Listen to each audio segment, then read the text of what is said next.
I design women's clothing. Yeah, it's sort of more day-to-day clothing that you wear every day. And people love clothes. Women love to spend money. They're more impulsive. And it's just the fact that there's so many people here and people like to buy stuff.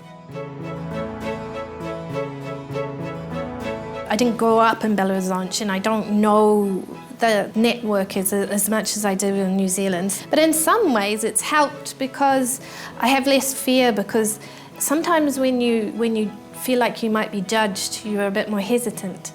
But when I don't feel like that here, because nobody really knows me, so I just kind of do it.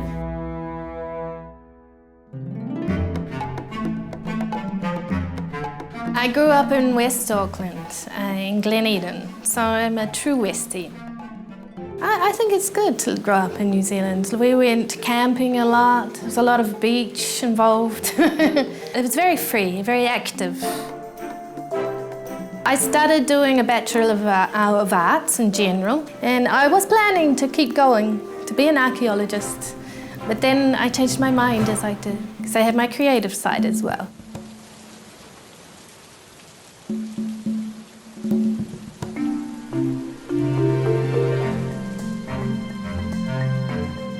Initially, I had come out of a relationship, she had come out of a relationship, we were living together and we decided we wanted to do something exciting.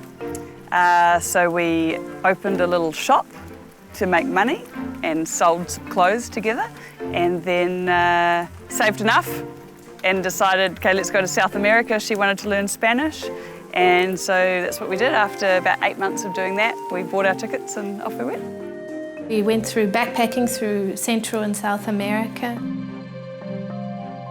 I met my husband while I was travelling, but we kept in contact. Then I went to London and started working there, and I had at that point had enough of London and wanted to go back to Brazil, so I went back to Brazil to meet him again, and we lived in Rio for 6 months.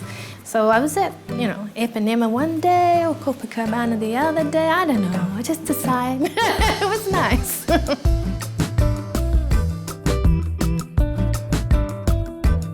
When I came to Belo Horizonte, I came with a 4-year-old child. I was 5 months pregnant and a cat. And so I arrived here in this city where I didn't know anything or anyone really other than his family.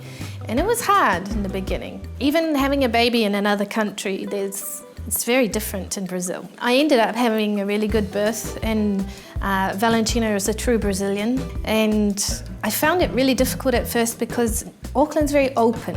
Yeah, there's lots of trees, lots of grass, lots of parks. Belo Horizonte is, when I look out the window, I see a sea of buildings. I know Sao Paulo is even worse, but it's just very closed in for me in the beginning. But then after some time, I started to get out and got used to things.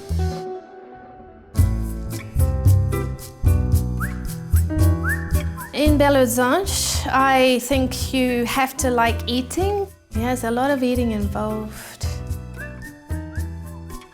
Don't get offended if people invite you for a coffee and then don't actually follow up, because it's just a nice, polite way of saying, hey, I think you're nice. And also I think Brazilians have more social graces. They know what to do when someone comes over. I think New Zealanders should appreciate their lives a little bit more. I think they should touch people more. It's okay to show emotion. My business started in New Zealand, and then after a while I decided to travel. Yeah, so I sort of put it on the back burner, and it was always my intention to get back into it again. And my husband was like, well, why don't you try again in Brazil? It took a few years for me to feel comfortable with my Portuguese to start going out there, but I think it gave me a lot of confidence because I just went out there on the street and started asking people, do you know a sewer? Do you know someone who does pattern making? Do you know? No. That's how I met Renata and Marlene, who are the modelistas. Isso mais curto aqui, e a gente vai fazer tudo numa peça só, em vez de fazer duas peças. Com costuras sem Sem costura costura, aqui. vai direto. Então, o primeiro contato com a gente teve até dificuldade, né, de conversar com ela, porque ela falava muito menos português, né, e tinha algumas expressões que ela não conhecia. I know how long it takes to sew. I can do all the things myself. I know how long it takes. I know how hard it is. And so I value the work. I just like the craft idea of it more, you know, like valuing someone's service.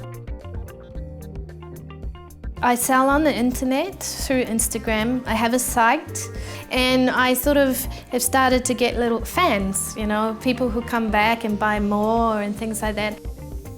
There's so many people, there's so many different markets within Brazil, you know, it's not all one kind of person. It's your target market will be big even if you have a niche product.